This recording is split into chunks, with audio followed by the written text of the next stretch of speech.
है potential energy वाला, potential and potential energy, electric potential and potential energy. हम लोगों ने आज जैसे सबसे पहले काइनेमेटिक्स लॉज ऑफ मोशन पढ़ा, तो देखा जाए तो अब तक के डिस्कशन जो चले हैं वो फोर्स वाले चले हैं। तो फोर्स के बाद फिर किसी भी टॉपिक में क्या आता है, एनर्जी। पूरी फिजिक्स में अब हर टॉपिक में तुम देखोगे या तो फोर्स की बातें होंगी या तो एनर्जी की बातें होंगी। स्पेशली मैं सेकंड पार्ट की बात कर रहा हूं। सेकंड पार्ट में घूम फिर के बातें या तो फोर्स पे जाती हैं या तो फिर एनर्जी पे जाती हैं। तो अब हम किस पे आ गए हैं, एनर्जी पे। अभी तक हम किस में चल रहे थे, फोर्स। यानी ई, ये जो टर्म इलेक्ट्रिक फील्ड इंटेंसिटी ई हमने डिफाइन किया, वो इस पर्पस क्या है उसके पीछे, फोर्स लाने का। क्योंकि अगर हमें कहीं का ई पता है तो वो वहां पे रखे हुए 1 कूलाम पे लगने वाला फोर्स होता है, तो क्यू कूलाम पे लगने वाला क्या हो जाएगा, क्यू ही हो जाएगा। यानी अब तक की स्टोरी का मेन मकसद था ई की मदद से एफ लाना और एफ की मदद से वो सब कुछ डिस्कस करना जो हम मैकेनिक्स में करते आए हैं। ठीक है, तो अब यहां पे इस टॉपिक का मकसद क्या है कि हम एक टर्म डिफाइन करेंगे वी, वी की मदद से क्या लाएंगे, यू। और यू इसलिए करना है क्योंकि यू के लिए हमने बहुत सारी बातें वर्क पावर एनर्जी वाले टॉपिक में कर रखी हैं। यू को लेके क्या बातें कर रखी, डब्ल्यू एक्सटर्नल बराबर डेल्टा यू। यू को लेके हमने बातें कर सकते हैं डिक्रीज इन पोटेंशियल जी, increase in kinetic energy, decrease in kinetic energy, increase in, क्या ये सारी बातें यू को लेके हमने करी हैं। तो इस पूरे टॉपिक का मेन कैरेक्टर क्या है, यू मतलब पोटेंशियल एनर्जी, पोटेंशियल जी। खैर, तो सबसे पहले हमें समझना है कि पोटेंशियल जी क्या होती है। हम लोग कोई पहली बार नहीं पढ़ रहे हैं तो थोड़ा बहुत फीलिंग सबके मन में होगी। एक एम मास का ऑब्जेक्ट जब ग्राउंड फ्लोर पे रखा हो, उसको एच ऊंचाई पे ले जाते हैं, तो बताओ नीचे रखा था तब पोटेंशियल जी ज्यादा थी या ऊपर, ऊपर। ये सबको ध्यान है। एक रिलैक्स स्प्रिंग है और एक स्ट्रेच स्प्रिंग है, किसकी पोटेंशियल जी ज्यादा होती है, स्ट्रेच स्प्रिंग। तो ले देख यार, हमारे दिमाग में एक कॉमन फीलिंग है कि जब भी हम किसी फील्ड के खिलाफ किसी ऑब्जेक्ट को फील्ड के खिलाफ शिफ्ट करते हैं तो उसकी पोटेंशियल जी बढ़ती है। जैसे इस एम मास के ऑब्जेक्ट को ग्रेविटी कहां खींच रही है, नीचे, लेकिन अगर हम उसको जबरदस्ती ग्रेविटी के खिलाफ ले जाके ऊपर छोड़ दें तो उसके अंदर क्या आ जाता है। अच्छा, कैसे पता कि पोटेंशियल जी आ गया है, अरे छोड़ दो तो थोड़ी देर बाद उसके अंदर क्या देखने को मिलता है, काइनेटिक एनर्जी। इसका मतलब कोई ना कोई फॉर्म में एनर्जी थी, तभी तो काइनेटिक एनर्जी आ रही है। तो अगर एम मास को इस 1 पोजीशन से 2 पोजीशन पे पहुंचाया जाए तो मैं कहूंगा 2 पे पोटेंशियल जी ज्यादा है, 1 पे कम है, U2 is greater than U1। अगर मैं कह दूं यार इस स्प्रिंग मास सिस्टम में यहां U1 या U2 कहां ज्यादा है, तो U2 ग्रेटर देन U1। क्यों, क्योंकि यार ये यहां से यहां तक अपने मन से नहीं जा रहा है। यानी जो काम अपने मन से ना हो, कोई एक्सटर्नल एजेंट की जरूरत पड़े, समझ लो यार पोटेंशियल जी बढ़ाने का काम चल रहा है। क्या तुम्हें अपने मन से कई बार पढ़ाई करने का मन नहीं करता है, क्यों, क्योंकि पढ़ाई करने से तुम्हारा पोटेंशियल, पढ़ाई करने से तुम्हारी पोटेंशियल एनर्जी बढ़ेगी घटेगी, बढ़ेगी। तो खुद से अपनी पोटेंशियल जी बढ़ाने का मन तुम्हारा नहीं करता है। यही नेचर है, वही नेचर मैं यहां भी समझा रहा हूं कि एक एम मास का ब्लॉक अपने आप नीचे से ऊपर नहीं जा सकता है। क्यों, आलस, भाई अपने आप पढ़ने का मन नहीं करता, क्यों, अंदर का आलस। यहां मैं कहूंगा यार इस एम मास को ग्रेविटी की जो फील्ड है ना, जो जिसको हम कह सकते हैं इंटरनल फील्ड, क्या अर्थ और मास में एक इंटरनल फील्ड काम कर रही है जो इस मास को अपने मन से ऊपर जाने नहीं देती। इसीलिए किसकी जरूरत पड़ती है, पोटेंशियल जी बढ़ाने के लिए किसकी जरूरत पड़ती है, एजेंट की। तो फिलहाल तुम्हारे लिए एजेंट कौन है, मैं हूं, केमिस्ट्री वाले सर हैं, बायो वाले सर हैं। फिलहाल घर पे बात अलग है यार। हाँ, अरे तुम्हारी पढ़ाई कराने के लिए, तुम्हारी पोटेंशियल जी बढ़ाने के लिए फिलहाल कौन एजेंट है, मैं हूं, बाकी लोग हैं। तो क्या ये एम मास के ब्लॉक की अगर मुझे किस्मत बदलना है तो इस पे मुझे क्या करना पड़ेगा, बीइंग एन एक्सटर्नल एजेंट क्या करना पड़ेगा, वर्क। अगर मैं इस एम मास के ब्लॉक को यहां से वहां तक ऊपर तक ले जाऊंगा वर्क करते हुए तो इसकी पोटेंशियल जी बढ़ जाएगी। इस एम मास के ब्लॉक को अगर मैं खींचते खींचते इधर ले जाऊंगा, स्प्रिंग स्ट्रेच कर दूंगा तो उसकी पोटेंशियल जी बढ़ जाएगी। अब यही बातें हम इलेक्ट्रिक फील्ड में कर सकते हैं। सोचो यार, राइट इलेक्ट्रिक फील्ड है और एक पॉजिटिव चार्ज यहां रखा है, तो इस 1 पोजीशन या 2 पोजीशन कहां पोटेंशियल जी ज्यादा होगी? हाँ, तो ये चेक करना हो कहां पोटेंशियल जी ज्यादा होगी, तुम ये सोचो कि कहां से कहां ले जाने में एजेंट को वर्क करना पड़ेगा। अच्छा बताओ, 2 से 1 ले जाने में करना पड़ेगा या 1 से 2? सोच के देखो, अगर ई की फील्ड मैंने राइट दिखाई है तो इलेक्ट्रोस्टैटिक फोर्स भी कहां लगेगा? राइट। तो यानी ये चार्ज अपने मन से कहां जाना चाहता है? राइट। और जबरदस्ती हम कहां ले जाना चाहते हैं? यार एजेंट लगेगा तो क्या बताओ, फील्ड के खिलाफ लगेगा तो उस दौरान एजेंट वर्क करेगा। यानी यार कहां पोटेंशियल जी ज्यादा होगी, 1 पे या 2 पे? 2 पे। क्या 1 से 2 अगर कोई ले जाएगा तो फील्ड अपने मन से नहीं, एजेंट को जहां समझ लो एजेंट को लगना पड़े, समझ लो पोटेंशियल जी बढ़ रही है। और अगर तुमने फील्ड के मन का किया, फील्ड का मन मतलब आलस के हिसाब से चले तो पोटेंशियल जी कम होगी। जरा सोचो, इस सेकंड ब्लॉक को छोड़ दें तो वो हमेशा कहां भागता है? नीचे, यानी कम पोटेंशियल जी की तरफ। इस खिंची हुई स्प्रिंग को छोड़ दें तो कहां भागेगा? रिलैक्स होने के लिए। अगर इस चार्ज को छोड़ दें तो कहां भागेगा? 1 की तरफ। यानी अपने मन से हमेशा ऑब्जेक्ट कहां की तरफ भागता है? कम पोटेंशियल जी की तरफ। और एजेंट क्या कराता है? उसकी पोटेंशियल जी में बढ़ाता है। तो ये कुछ बातें जो फील हो रही हैं उनको मैंने पॉइंट्स में लिखा है। वर्क डन बाई, ओके, ये बात मैंने बहुत जनरल स्टेटमेंट दिया है। हम लोगों ने यार पोटेंशियल जी शब्द डिफाइन किया था कंजर्वेटिव फोर्स फील्ड के लिए, याद है? हम लोगों ने पहली बार पोटेंशियल जी वर्ड डिफाइन किया था कंजर्वेटिव फोर्स फील्ड के लिए। और स्प्रिंग कंजर्वेटिव फोर्स फील्ड है, electric field conservative force field है, gravitational field conservative force field है। और कंजर्वेटिव फोर्स फील्ड के कुछ नियम थे कि एक जगह से दूसरी जगह किसी भी रास्ते चले जाओ, वर्क डन हर बार सेम होगा। तो work done by electrostatic field on moving a charge from one point two another depends only on the initial and final point, या depends only on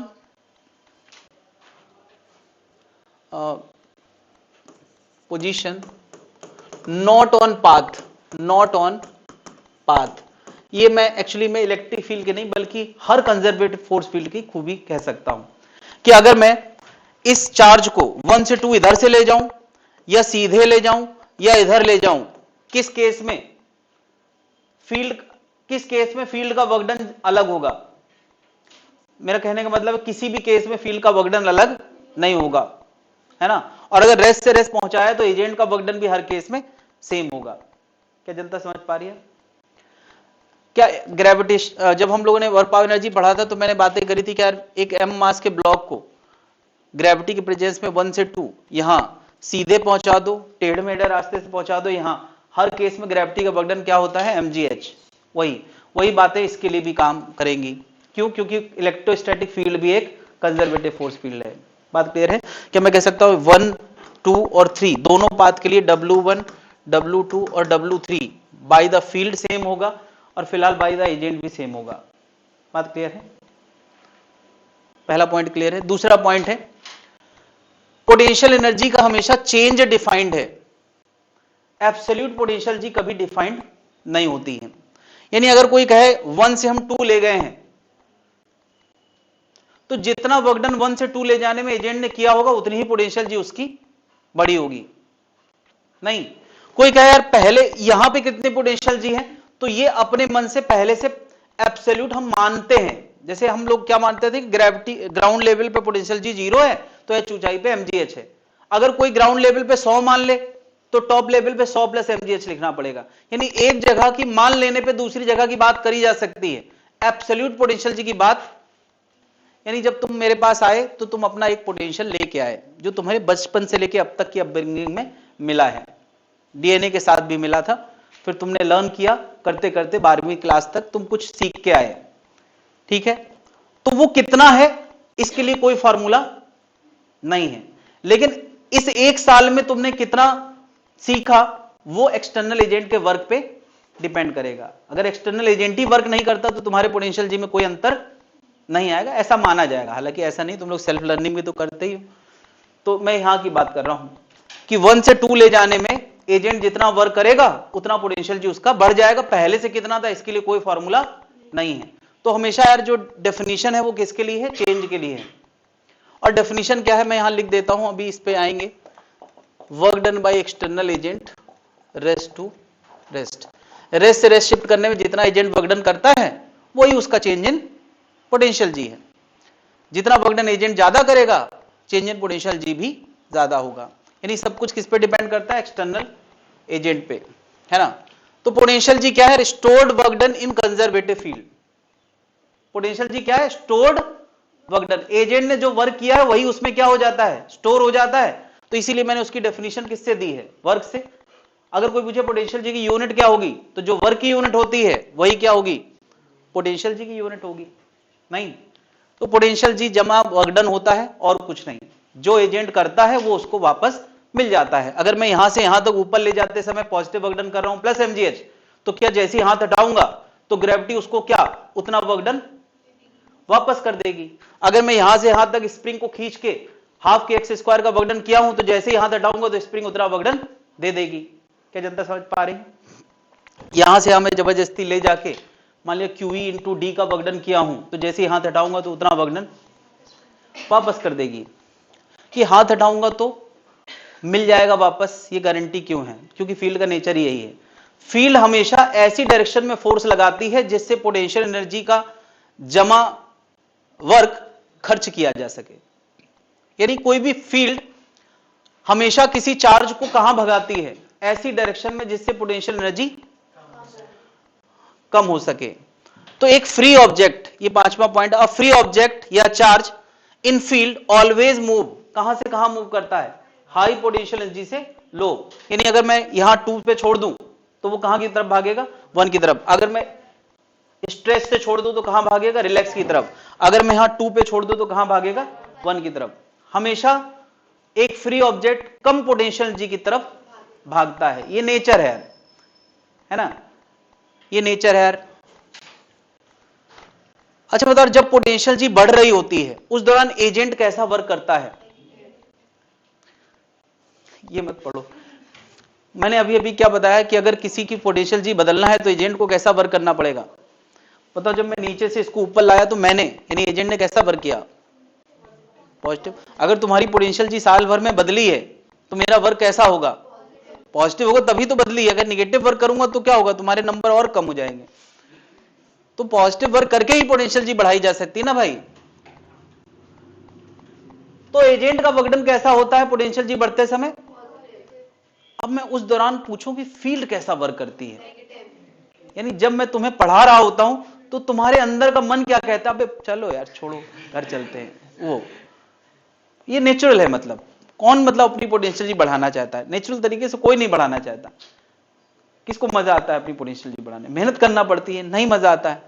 अंदर की फील्ड क्या कहती? छोड़ो, रहने दो। तो जरा देखो जरा, जब मैं इस मास को ऊपर ले जा रहा था तो एजेंट कहां लगा था? ऊपर। ग्रेविटी कहां लगी थी? तो जब मैं वो नीचे से ऊपर ले गया तो एजेंट ने कैसा वर्क किया और फील्ड ने कैसा किया? जब पोटेंशियल जी बढ़ती है तो एजेंट पॉजिटिव करता है और फील्ड। जब मैं इसको जबरदस्ती खींच रहा था तो स्प्रिंग कहां कर रही थी? फोर्स लगा रही थी पीछे, और एजेंट कहां लगा था? आगे। तो एजेंट कैसा वर्क करेगा और स्प्रिंग कैसा करेगी? जब मैं बताओ यार इधर से ले जा रहा था तो एजेंट यानी मैं कहां लगा था? लेफ्ट, और डिस्प्लेसमेंट भी कहां हुआ है? तो मेरा वर्क कैसा होगा और फील्ड का वर्क कैसा होगा? तो जब भी हम किसी की किस्मत बदलते हैं तो फील्ड एजेंट के खिलाफ होती है। यानी अंदर से मन करता है क्यों पका रहे हैं, मतलब वो बोलते नहीं वाला बात है, क्यों पढ़ा रहे हैं। मतलब क्या नेचुरल तरीका तो यही है। मतलब कौन पढ़ना चाहता है? वो तो नीट टारगेट है, डॉक्टर टारगेट है, इसलिए तुम लोग पढ़ रहे हो। टारगेट ना हो तो फिर तो सबको यार बस चिल करने का मन करता है। तो ये सब चीजें, ये सब नेचर यहीं से क्रिएट हुआ है, हमारे अंदर जो आया है यही सब नेचर है। तो यार क्या बताओ, हमने अभी अभी बात करी कि जब हम किसी चीज की किस्मत बदलते हैं तो एजेंट पॉजिटिव वर्क करता है और फील्ड कैसा करती है? तो हमारे पास वर्क डेल्टा यू कैलकुलेट करने के दो तरीके हैं। या तो तुम एजेंट का वर्क पता कर लो, जितना एजेंट ने किया होगा फील्ड ने उतना ही। यानी अगर मैंने 40 जूल पॉजिटिव किया है तो उस दौरान फील्ड ने 40 जूल, तो तुम फील्ड का वर्क डन ले आओ और उसमें एक माइनस और लगा दो। यार देखो ये नेगेटिव होगा और उसमें एक माइनस, तो क्या वो एजेंट के बराबर ही तो आ जाएगा। यानी डेल्टा यू की अब हमारे पास ले दे के दो डेफिनेशन हो गई, या तो एजेंट का वर्क ला दो या तो फील्ड का लाओ और उसमें एक माइनस लगा दो। दोनों तरीकों से डेल्टा यू लाया जा सकता है। क्या ये दोनों डेफिनेशन जस्टिफाइड है? और ये सारी लाइनें जस्टिफाइड होना चाहिए जो मैंने लिखी है यहां पे। नोट करना है, नोट करना ही है, मतलब ये लाइनें तो नोट करना ही है।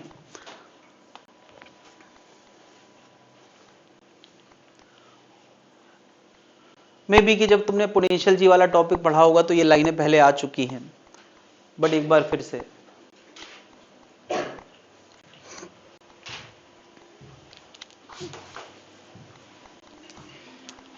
नोट कर लिया भाई लोग? तो फील्ड क्या कह रही है? आगे बढ़ूं?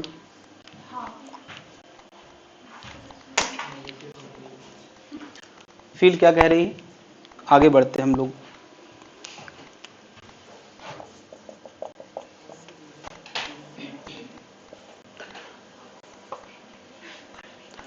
ये एक यूनिफॉर्म इलेक्ट्रिक फील्ड है, यूनिफॉर्म इलेक्ट्रिक फील्ड। इसमें अगर कोई एक चार्ज Q रखा है इधर 1 पॉइंट पे, और इसको कोई 2 पॉइंट पे ले जाना चाहे, यहां से यहां तक की दूरी d है, ठीक है, तो बता कहां की पोटेंशियल जी ज्यादा होगी, 1 की या 2 की? हाँ, तो सबको पता है U2 U1 से ज्यादा होगा। कैसे पता है? दो तरीके हैं पता करने के। 1 से 2 ले जाने में मेहनत करना पड़ेगी या फील्ड अपने आप पहुंचा देगी? मेहनत करना पड़ेगी। दूसरा तरीका, 2 पे छोड़ोगे तो कहां की तरफ भागेगा? तो हाई से हमेशा लो की तरफ भागता है, इसका मतलब 2 पे ज्यादा है और 1 पे कम है। ये दो तरीके हैं हमें पता करने की, U2 ज्यादा है या U1 ज्यादा है। फ्री ऑब्जेक्ट हमेशा कम की तरफ भागता है, तो यार 1 पे छोड़ोगे तो क्या 2 की तरफ भागेगा? 2 पे छोड़ोगे तो वो, बस इतना लॉजिक है, ठीक है। अब बात आती है यार कैसे निकालें? तो यार डेल्टा यू निकालने के दो तरीके हैं, या तो वर्क डन बाय एजेंट ले आओ या तो work done minus work done bye. मुझे बताओ इस पर अगर ई की फील्ड है तो फोर्स कितना लग रहा होगा? QE। ये एजेंट का फोर्स है या फील्ड का?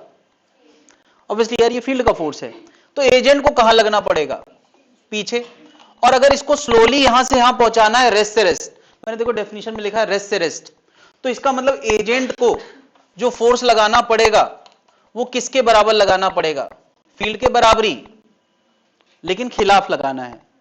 फील्ड के बराबर मतलब डायरेक्शन वाइज सेम थोड़ी है, डायरेक्शन वाइज कितना लगा है? Q इंटू ई लगा है। अब मैं दोनों का वर्क निकालना चाहता हूं, बता वर्क बाय एजेंट क्या होगा और वर्क बाय फील्ड क्या होगा? मुझे बताया वर्क बाय एजेंट क्या होगा? वर्क होता है F into S cos theta, तो फोर्स लगा कहां है? लेफ्ट। ये फाइनल है यार, वो इनिशियल है।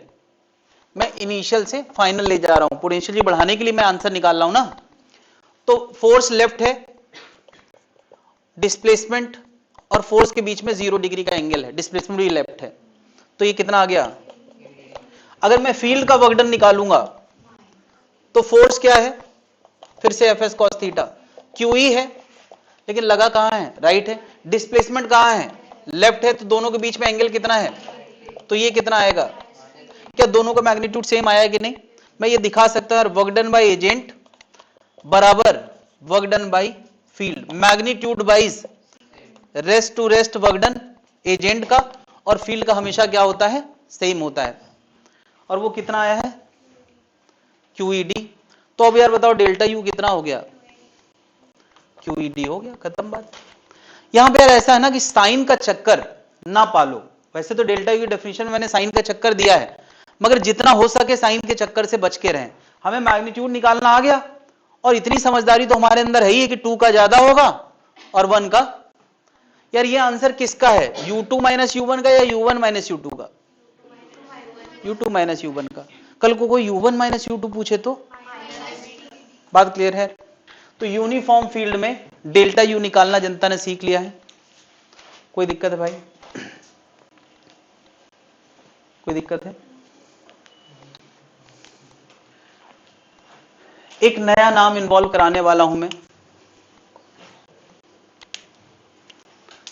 Change in potential, change in potential delta we, ये क्या है? चेंज इन पोटेंशियल और चेंज इन पोटेंशियल एनर्जी में बस थोड़ा सा अंतर है। चेंज इन पोटेंशियल जी जब मैंने डिफाइन किया तो वो किसी भी चार्ज के लिए वैलिड है, और change in potential is same as change in P, यानी यार डेल्टा वी डेल्टा यू ही है फॉर यूनिट टेस्ट चार्ज। यार ऐसे सिंप्लीफाइड डेफिनेशन यही समझो तो ज्यादा अच्छा है। और क्या लिख सकते हैं अब?